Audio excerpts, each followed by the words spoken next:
Hello yet again and welcome back to Compositing with Beyond Typicals. This is episode 8, and in this episode we're going to focus on projects that have foreground elements. And there are two reasons why these are important to understand. One is because if you don't understand them correctly, it's going to look really bad. There's going to be things that are smashed behind your model that should be in front of it, and it's going to be distracting. It's going to look like a really bad Photoshop. And then the second reason is because when you utilize these foreground elements and when you're deliberate about them, it can actually help sell your project even more. It can make it look more aesthetic and more beautiful.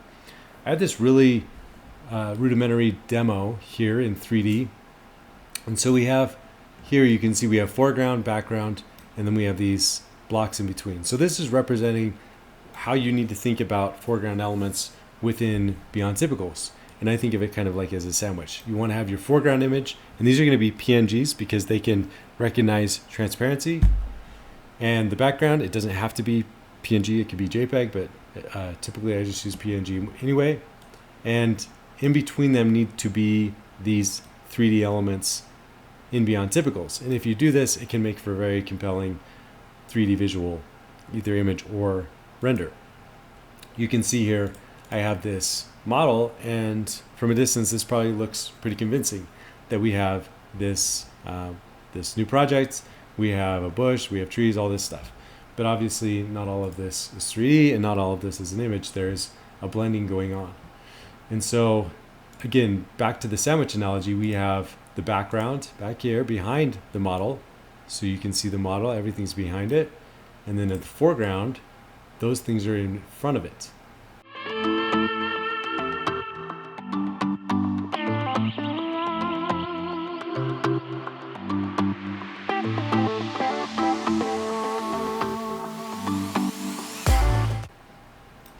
And then if I reset my camera, you can see here, this is the end result. And just to show you what it looks like without this, if I bring the background to the front, this is the existing model. Send that back to the back. The foreground you're going to want to bring, see, I could send it to the back. But again, this is going to be super confusing when you do it. So you want this to be in the front, and you want the 3D geometry to be between, just like you can see here in this example. And this is how the final render turned out.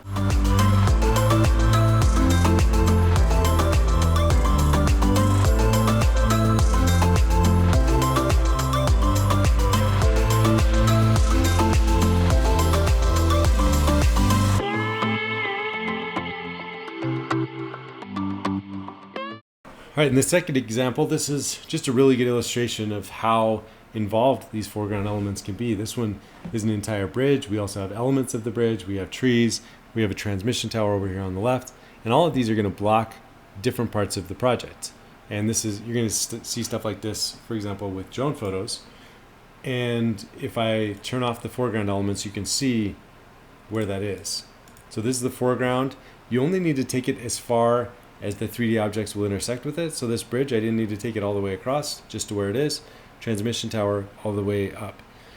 This one was more complex when you're dealing with trees and leaves. It's going to take a little bit more time to crop those out, but it doesn't need to be perfect by any means. It just needs to be convincing, because our mind is automatically just going to push all that stuff to the background. These tricks are used by movies all the time. And as long as you can see some real elements, it's going to be like, oh, well, then the rest of this might be real as well. Obviously, we were dealing with some visual effects, the blue areas going on here and the green.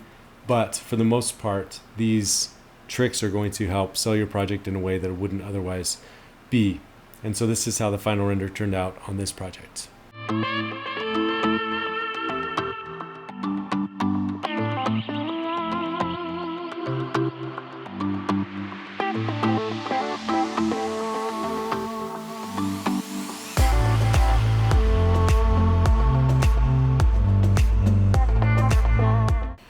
All right, so this third example, this is a little bit more complex. This is a freeway in Boston. And in this one, we're going from kind of an existing standard freeway to showing what it would be like with some express lanes. And we have our standard foreground background going on here, and you can see here there are sign structures that we had to pull out. So you can see those sign structures here because each of those we're going to block something in 3D. And so all of those need to be pulled out into its own model. But then we had even more here, because after it was done, I realized that we wanted this express lane image. And so you can place that, you can put it in there, and then you can move where it is. And you can adjust that in Beyond Typicals, even if it's not positioned exactly in relation to the other photos. And then toward the end, I realized that we had these construction signs. I wanted to get rid of those. And so rather than go and edit the existing foreground image, I just made a mask and then placed it on top of those so that they could be gone as well. And one other note about this project, you can see up here we have this building, this generic building up in the sky. And that's there specifically to cast a shadow on this train. You'll see the train coming through now. There's sun on it, and now there's a shadow on it. And that's what would happen in the real photo, and that's why we put that up in the sky. And you can barely see, it's like it's right up at the top of the frame. And that's just something you need to be mindful of, is to push it all the way out of the frame so that it doesn't distract unnecessarily. And we could do that just by grabbing the section that it's on and moving that up just a little bit. And now it's out of frame. And this is how the final render turned out on this pretty neat project.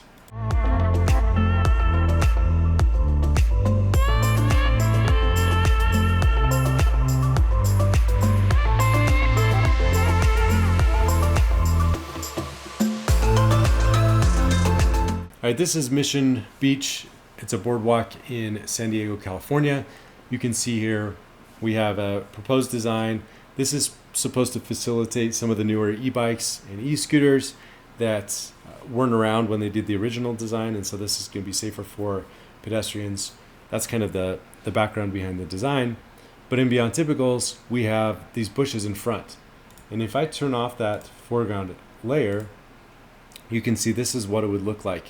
And it's just, this doesn't work. And this is what sometimes I know people try to do when they're compositing, is they do it and then it looks like this. And we could try and turn these different textures, we could make them transparent to blend it in a little bit. But the easiest way is just to pull out those different images in the foreground, bring it in as its own image, and then bring that in the front, and then bring in the background and make sure that it's in the back. And this is what that image looks like on its own. And you can see here, you only need to go as far as it might intersect with the 3D model, and then you can just cut across. And that seemed to have done the trick in this example. And again, that sandwich scenario, you can see the background is in the back and the foreground is in the foreground, and it's blocking that accordingly. And this is how the final render turned out.